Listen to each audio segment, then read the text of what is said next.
The ice storm had been raging for 3 cycles now, and Kalefax could feel the desperation clawing at his chest like a wounded prey animal. His massive form, standing nearly 12 feet tall even in his hunched position, moved through the blizzard with practiced ease. The alpha Vorthax's blue-black fur was matted with ice crystals, and his 6 eyes constantly scanned the white wasteland for any sign of the hunting party he'd been separated from during the avalanche. His cubs. The thought burned hotter than the plasma rifles his people had stolen from the humans months ago. Somewhere in this frozen hellscape, his 3 young ones were huddled in their den, waiting for him to return with food. They had been without sustenance for far too long already when he'd left on this hunting expedition. Now, with the storm having lasted days longer than predicted, they would be starving. Kalefax pressed forward, his 4 powerful legs carrying him across the ice with rhythmic determination. Each step sent small avalanches of snow cascading down the mountainside, but he paid them no mind. His thermal sensors, located in the specialized organs behind his elongated skull, picked up faint heat signatures in the distance. His hearts, all 3 of them, began pumping faster with hope. The Vorthax had ruled this ice world of Kithra for over 1,000 years. They were apex predators, perfectly adapted to the harsh conditions with their multiple limbs, enhanced senses, and natural armor plating. When the humans had first arrived 50 years ago with their colony ships and terraforming equipment, the Vorthax had seen them as nothing more than soft, weak prey animals that would either die quickly from the cold or provide easy hunting. How wrong they had been. The humans had not only survived but thrived. Their technology was advanced beyond anything the Vorthax had encountered, and their adaptability was unsettling. Within a decade, they had established thriving settlements in the most habitable valleys, protected by energy shields and heated by fusion reactors. The Vorthax had initially tried to ignore them, focusing on their traditional hunting grounds in the higher elevations. But, as human settlements expanded and their mining operations began extracting the rare minerals that the Vorthax had considered sacred, conflict became inevitable. The war had been raging for 15 years now, brutal and unforgiving on both sides. The humans fought with devastating efficiency, while the Vorthax used their superior knowledge of the terrain and their natural advantages. Kalefax had lost his mate, Uranel, in one of the human raids 2 years ago. She had been defending their cubs when a human strike team had targeted their settlement. The humans had used some kind of sonic weapon that had shattered her internal organs, leaving her to die slowly in the snow while their cubs watched in terror. Since then, he had raised the 3 young ones alone, driven by a fierce protective instinct that burned stronger than his hatred for the humans. The heat signatures were getting stronger now. Kalefax's pace quickened, his clawed feet finding purchase on the icy rocks with practiced ease. Through the swirling snow, he could make out the familiar rock formations that marked the approach to his den. His secondary stomachs growled with hunger, but he pushed the sensation aside. His cubs needed food more than he did. As he crested the final ridge before his territory, something made him pause. His acute hearing picked up sounds that didn't belong in this desolate place. Voices. Human voices. Kalefax dropped low, his natural camouflage helping him blend with the snow-covered rocks. He activated his scent glands, masking his distinctive predator smell with the neutral odors of ice and stone. Moving with the stealth that had made him one of the most feared hunters among his people, he approached his den from an angle that would give him the best vantage point. What he saw made his 3 hearts nearly stop. A human was sitting outside his den, cradled against the sheltered overhang where he had carved out his family's home. But this wasn't one of the armored soldiers he was used to fighting. This human was small, probably a female based on the body structure, and appeared to be injured. Her equipment was military grade but damaged, and she was wrapped in what looked like an emergency thermal blanket. But that wasn't what shocked him most. The sounds coming from inside his den were the happy chittering calls of well-fed cubs. Kalefax remained frozen in disbelief. His thermal sensors were clearly detecting his 3 offspring inside the cave, and their body temperatures indicated they were healthy and active. How was this possible? He had been gone for 6 days, and they had been nearly out of food when he left. The human female seemed to be keeping watch, her strange single-lens eyes constantly scanning the approaches to the den. In her lap was what appeared to be one of their plasma rifles, though it looked modified with additional components he didn't recognize. Every few minutes, she would turn and make soft sounds toward the cave entrance, and his cubs would respond with their typical excited chatter. A terrible thought occurred to him. Were his cubs being held prisoner? Had this human somehow captured them and was now using them as bait to draw him into a trap? His massive hands flexed involuntarily, extending claws that could tear through reinforced steel plating. But, as he watched longer, the scenario didn't make sense for a trap. The human appeared genuinely injured, and there were no signs of additional soldiers or equipment nearby. Her thermal signature suggested she had been in this position for some time, possibly days. If this was an ambush, it was the most elaborate and patient one he had ever encountered. His cubs' voices came again from the cave, and this time he could make out individual words in their developing language. They were asking the human female about food, and her response was in broken but understandable Vorthak phrases. Food coming soon, little hunters. Rest now, stay warm. Kalefax nearly revealed himself in shock. Not only could this human speak his language, but she was using the traditional phrases of comfort that adult Vorthak used with cubs. How could she possibly know such intimate details of their culture? The wind shifted, and he caught a scent that made everything even more confusing. Mixed with the human's natural odor and the metallic smell of her equipment was something else. The distinctive scent markings of his cubs, but changed somehow. They had been marked by this human. In Vorthak society, scent marking was an incredibly intimate gesture, used between mates and with offspring to establish family bonds. His 3 cubs had accepted this human as part of their family pack. The implications of this discovery warred in his mind. Everything he had been taught about humans suggested they were incapable of such sophisticated emotional connections. They were supposed to be cold, calculating killers who saw other species as nothing more than obstacles to be eliminated. Yet here was clear evidence that one of them had not only cared for his cubs but had somehow earned their trust and affection. A new sound reached his ears.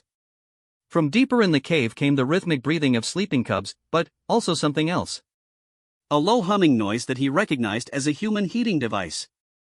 This female had been using her own equipment to keep his offspring warm. Kalefax found himself in an unprecedented situation. His every instinct screamed at him to attack, to destroy the human who had invaded his den and threatened his cubs. But the evidence suggested that this same human had actually saved their lives during his absence. Without food and heating, they would have died in the extended storm. The female human suddenly stiffened, her head turning in his direction. Her single-lens eyes couldn't see him through his camouflage, but something had alerted her to his presence. She carefully adjusted her position, bringing the modified plasma rifle to a more ready position while still keeping her movement slow and non-threatening.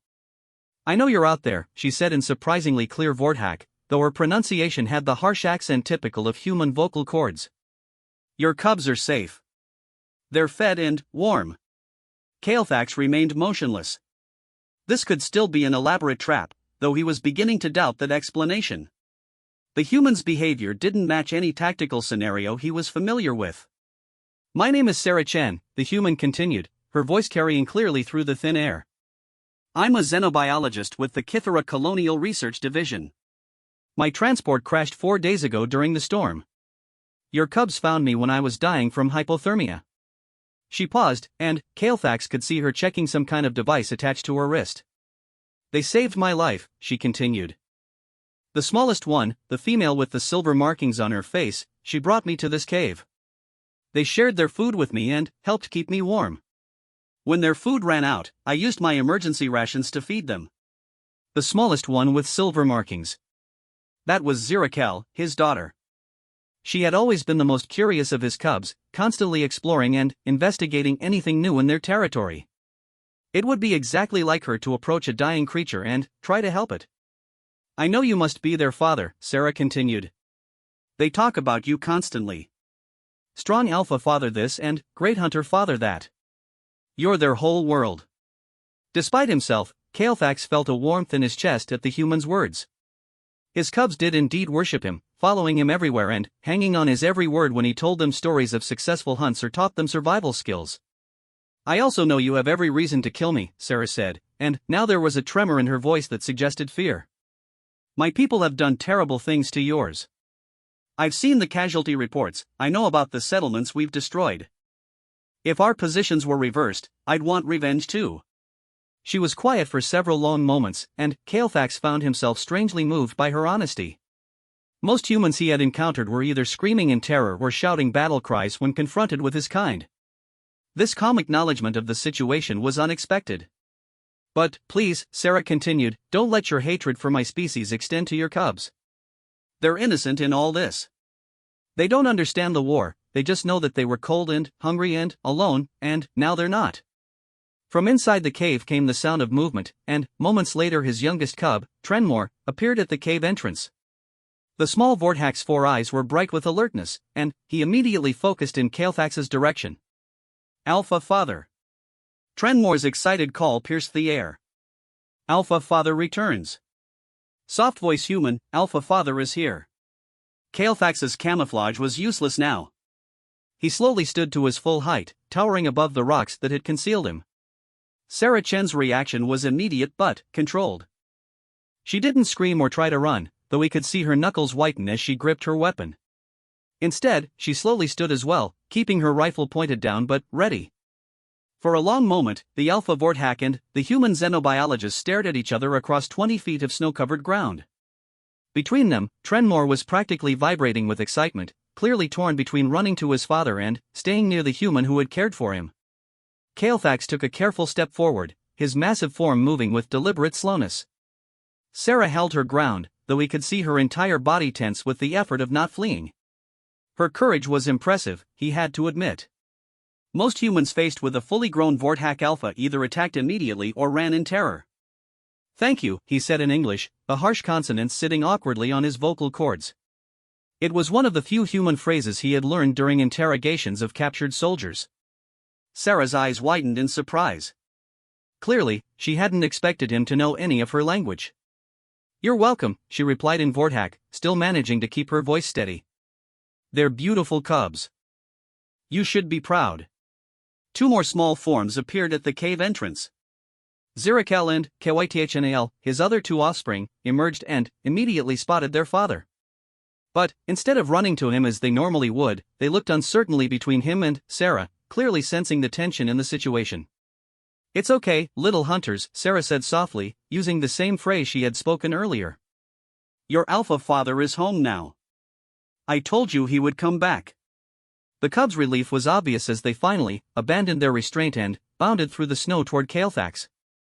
He caught them in his 4 arms, lifting them against his chest and breathing in their familiar scent. They were indeed healthy and well-fed, their fur clean and their body temperatures optimal. As he held his cubs close, Caelfax found himself studying Sarah Chun with new eyes. This human had risked her life to save his offspring, had fed them from her own supplies, and had protected them during his absence. Everything about the situation went against everything he thought he knew about her species. Why, he asked, the word coming out in Vorthax since it was easier than English. Sarah seemed to understand both the question and the depth of meaning behind it. Because they needed help, she said simply. Because they're children, and no child should suffer because of the hatred between adults. She paused, then added in a quieter voice, and because in the 4 days I've spent with them, they've taught me more about your people than years of combat reports and intelligence briefings ever could. Caelfax set his cubs down but kept them close, his hands resting protectively on their shoulders. Zirakel immediately pressed against Sarah's legs, chittering happily at her in the rapid-fire excitement typical of young Vorthax. Sarah's hand automatically moved to stroke the cub's head crest, the gesture so natural it was clear she had done it many times before. The sight of his daughter seeking affection from this human female sent conflicting emotions through Caelfax. Part of him wanted to snarl and pull his cubs away from any contact with the enemy. But a larger part of him recognized the genuine care in Sarah's touch and the obvious bond that had formed between them. Storm's breaking, Sarah observed, looking up at the clearing sky. I should probably try to signal for extraction soon. The casual way she mentioned leaving sent an unexpected pang through Caelfax. His cubs would be devastated to lose their new protector, and he found himself oddly reluctant to see her go as well. This human had shown his family kindness when she could have easily ignored them or even harmed them for revenge. Wait, he said, the word coming out in English again. Sarah looked at him with questioning eyes. Storm may return, he continued, struggling with the unfamiliar language. Dangerous to travel alone. It wasn't entirely a lie. The weather on Kythera was notoriously unpredictable, and another storm system was indeed possible. But his real motivation was more complex. This human represented something he had never encountered before, a bridge between their species that might lead somewhere other than mutual destruction. Are you saying I can stay longer? Sarah asked, her voice carefully neutral. Kalefax looked down at his cubs, who were all staring up at him with hopeful expressions. They had clearly grown attached to their human caretaker, and forcing them to lose her so soon after his return seemed unnecessarily cruel. For now, he said finally. Until safe to travel. The smile that lit up Sarah's face was surprisingly warm, and, for the first time since encountering her, Kalefax found himself wondering if perhaps everything he had believed about humans might be wrong. The next morning brought an uneasy truce to the cave that had become an unlikely sanctuary for both species. Kalefax had spent most of the night in a state of hyper-vigilant awareness, alternating between watching Sarah Chen as she slept and monitoring the approaches to his den for any signs of human military activity. His cubs, exhausted from the excitement of his return, had curled up in their usual sleeping pile but had insisted that Sarah join them in their nest of thermal blankets and collected furs. The sight of his offspring nestled trustingly against the human female had created a strange cognitive dissonance in his mind. Every instinct told him to view her as a threat, yet the evidence of his own eyes suggested she posed no danger to his family. If anything, she had become their protector during his absence. Sarah stirred first, her movements careful and controlled as she extracted herself from the sleeping cubs without waking them. Kalefax watched as she performed what appeared to be a morning routine of checking her various devices and equipment. Her plasma rifle, he noted, remained within easy reach but wasn't immediately threatening in its positioning. "Good morning," she said quietly in Vorthak, her pronunciation showing improvement even from the previous day.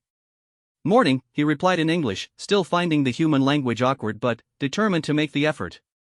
Sarah smiled at his attempt, then moved to examine the contents of her equipment pack. From it, she withdrew several sealed packages that Kalefax recognized as human military rations. "I have enough food for maybe 2 more days," she said, switching back to Vorthak since his understanding was clearly better than his speaking ability. "After that, we'll need to find alternatives." Kalefax considered this. His own hunting had been unsuccessful due to the storm, and the traditional prey animals would likely remain in their deep burrows for several more days while the weather stabilized. Feeding 5 individuals, including 3 growing cubs with voracious appetites, would be challenging under the best circumstances. "I hunt today," he said. "Find meat." Sarah nodded, then surprised him by asking, "Would it help if I came with you? I have mapping equipment and thermal sensors that might make tracking easier." The suggestion was so unexpected that Kalefax found himself staring at her in bewilderment.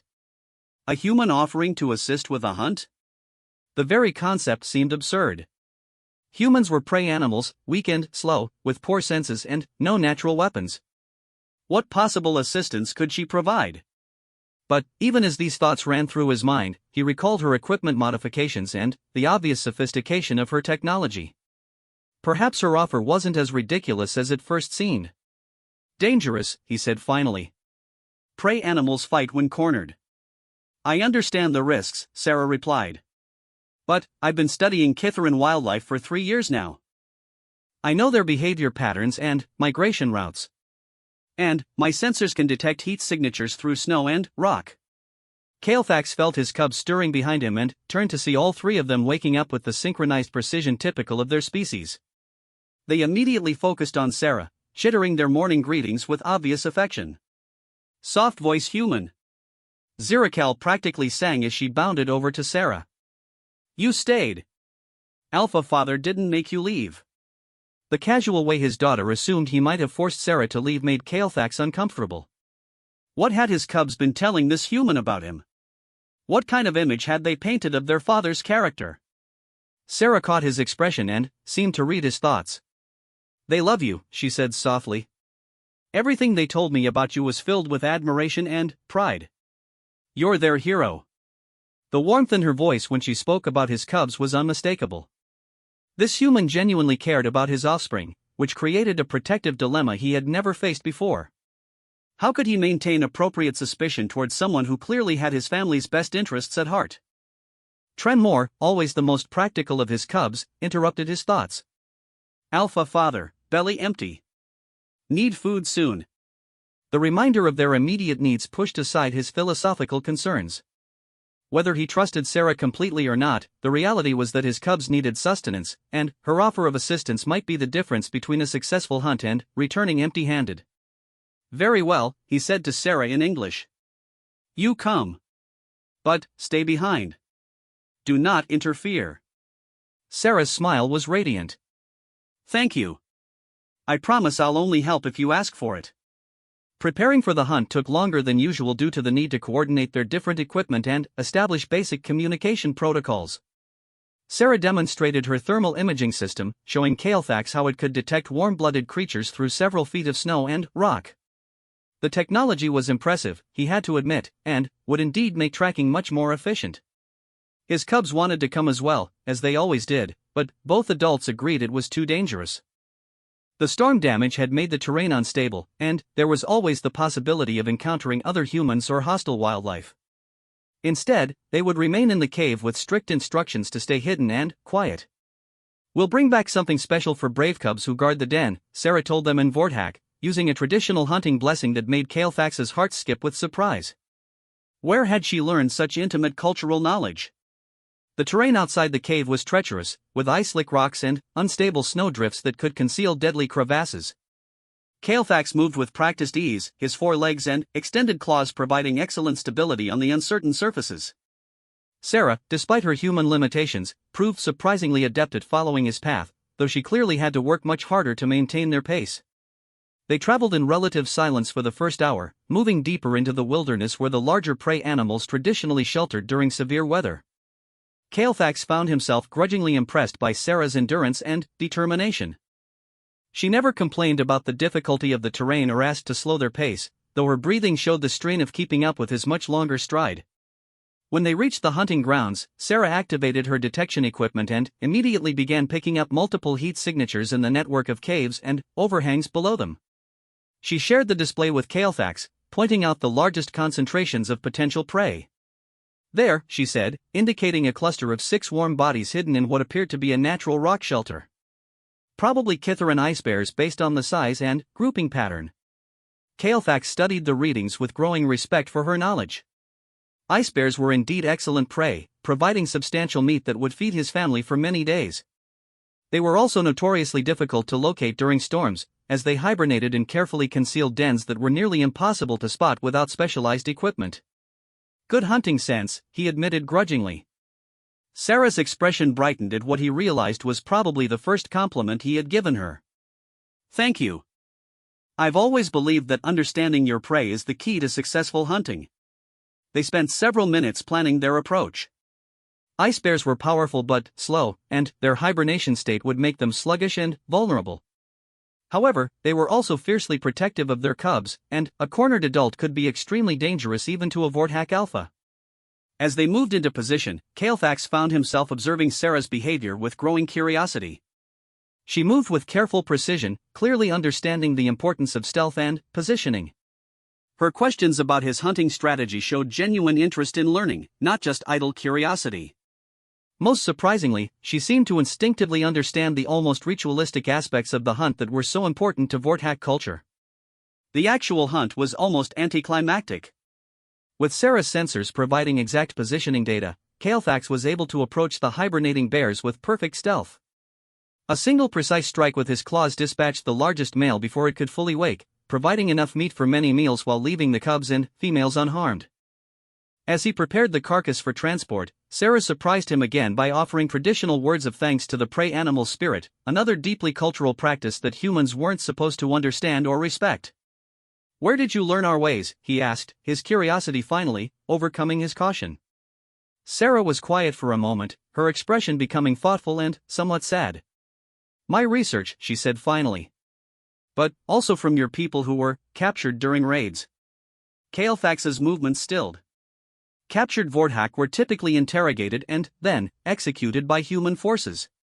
He had lost several pack members to such fates, and the knowledge that Sarah might have been involved in such activities sent a chill through him that had nothing to do with the frozen air. Sarah seemed to sense his change in mood. "I was never involved in combat operations," she said quickly. "My job was to study Vorthak culture and behavior patterns to help our negotiators understand your people better. I always treated my subjects with respect and tried to make their captivity as comfortable as possible." "Subjects," Kalefax repeated, the word tasting bitter in his mouth. "I know how that sounds," Sarah said, her voice heavy with regret. I know it doesn't excuse my participation in a system that treated your people as prisoners rather than individuals. But I learned from them that Vorthack society is far more sophisticated and nuanced than our military leaders understood. Your pack structures, your spiritual beliefs, your child-rearing practices, it's all beautiful and complex and completely misrepresented in our official reports. Kael'thax found himself in the uncomfortable position of not knowing how to respond. On one hand, this human had been complicit in the capture and imprisonment of his people. On the other hand, she seemed to have genuinely tried to understand and respect their culture, which was more than most humans bothered to do. One of them, Sarah continued quietly, was a female named Moravex. She had lost her mate in a battle and was trying to return to her cubs when our patrol captured her. She spent hours telling me about Vorthack family bonds and the sacred duty of protecting offspring. Kael'thax's blood turned to ice. Moravex had been his pack sister, one of the most skilled hunters in their territory. She had disappeared during a reconnaissance mission 8 months ago, and they had assumed she had been killed in combat. She died in captivity, Sarah said, her voice barely audible. An infection that our medical staff couldn't treat. But, before she died, she made me promise that if I ever had the chance to help a Vorthack family, especially cubs, I would do everything in my power to protect them. The revelation hit Kael'thax like a physical blow. His pack sister had died as a prisoner, but her final act had been to extract a promise from her captor to protect other Vorthack children. The irony that this promise had led directly to the salvation of his own cubs was almost too much to process. She talked about you, Sarah continued. About her pack brother who was the greatest hunter she had ever known, who could track prey across ice fields and through blizzards that would stop anyone else. She was proud of you, and proud of your cubs. Kael'thax stood in stunned silence, the partially prepared ice bear carcass forgotten in his hands. Moravex had spoken of him to this human. His beloved pack sister, dying alone among enemies, had used her final conversations to teach one of her captors about the importance of family and protection. I failed her, he said finally, the words torn from somewhere deep in his chest. I should have found her. I should have brought her home. Sarah stepped closer, her movements slow and non-threatening. She didn't blame you. She told me that the greatest hunters sometimes have to choose between pursuing the lost and protecting those who remain. She said you made the right choice by staying with your cubs. The human female's words offered a comfort he hadn't expected, but they also opened wounds he had tried to keep closed. Moravex had been like a sister to him since cubhood, and losing her had been one of the many tragedies that fueled his hatred for the human invaders. Now, standing in the snow with her meat in his hands and her words of understanding in his ears, spoken by one of the very humans responsible for her death, Kael'thax felt the simple certainties of his world beginning to crack. We should return, he said finally, hefting the ice bear carcass over his shoulder. Cubs will be worried. Sarah nodded, understanding that the conversation was over for now. But, as they made their way back through the treacherous terrain, Kael'thax found his perception of her continuing to evolve. She was no longer just the enemy who had helped his cubs. She was the human who had comforted his dying pack sister and carried out her final wish. The journey back to the cave gave him time to process these revelations, but also raised new questions. If there were humans like Sarah, who could learn to understand and respect Vorthack culture, what did that mean for the war that had consumed both their species? Could there be a path forward that didn't end in total destruction for one side or the other? By the time they reached the den, where 3 excited cubs rushed out to greet them with joyous chittering at the sight of fresh meat, Kael'thax had reached a disturbing conclusion. Everything he thought he knew about humans, about the war, about the impossibility of coexistence between their species, might be wrong. And, if he was wrong about that, what else might he be wrong about? 3 days after the successful hunt, the uneasy peace of the cave was shattered by the distant rumble of aircraft engines. Kael'thax was instantly alert, his sensory organs tracking the sound as it approached from the south. Beside him, Sarah Chen froze in the middle of teaching Zirakel human numerical systems, her face going pale as she recognized the distinctive pitch of military transport vessels. Search and rescue, she whispered, her voice tight with sudden tension. They've found my crash site. The cubs, sensing the alarm of both adults, huddled closer together near the back of the cave. Trenmore, the most sensitive of the 3, began making small distressed sounds that indicated he could smell the fear scent emanating from both Kael'thax and Sarah. They will look for you, Kael'thax stated, his mind already calculating tactical scenarios. Human search teams were notoriously thorough, and Sarah's absence would not go unnoticed for long. The modified equipment she carried marked her as someone of importance to their research division. Sarah nodded grimly. I'd been missing for a week. Standard protocol would be to expand the search grid systematically until they find some trace of me. She looked around the cave that had become home to all of them. They'll have thermal scanners and chemical sniffers. If they get close enough, they'll detect the heat signatures. The implications hung heavy in the air between them. Discovery would mean exposure for Kael'thax and his cubs, and almost certainly death for the Vorthak family. Even if Sarah tried to protect them, military protocols would classify any interaction between their species as potential intelligence gathering or hostage situations. The cubs would be seen as either threats or valuable specimens for study. You should go to them, Kael'thax said, though the words felt like broken ice in his throat. Signal for pickup. Return to your people safely. Sarah's expression hardened with determination. No.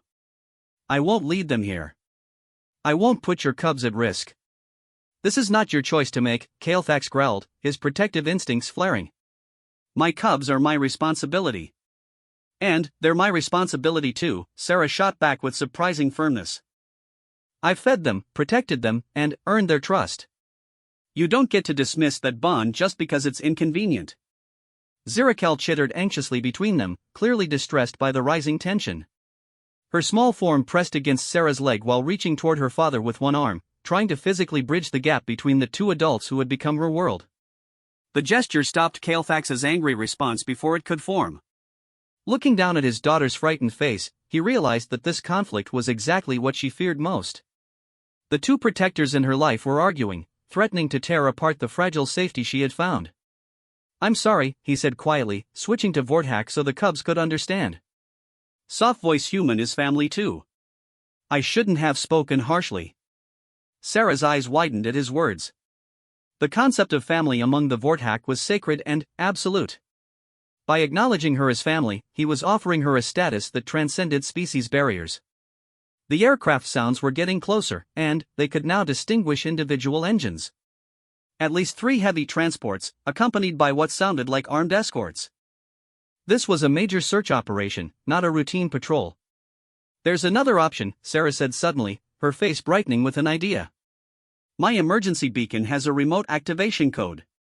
If I can get close enough to my crash site to plant it somewhere away from here, I can make them think I survived the initial crash but, then, traveled in a completely different direction. Kael'thax considered this dangerous. If they find you during this deception, they will know you were hiding somewhere else. They will search more thoroughly. It's a risk, Sarah agreed. But, it's the only way to protect all of us while keeping me from having to disappear forever. The weight of that statement settled over them both. If Sarah simply vanished, never to be found by human forces, she would effectively be dead to her own people. While such a sacrifice might ensure the safety of his family, Kael'thax found himself unwilling to ask for it. Over the past few days, he had grown to appreciate not just Sarah's care for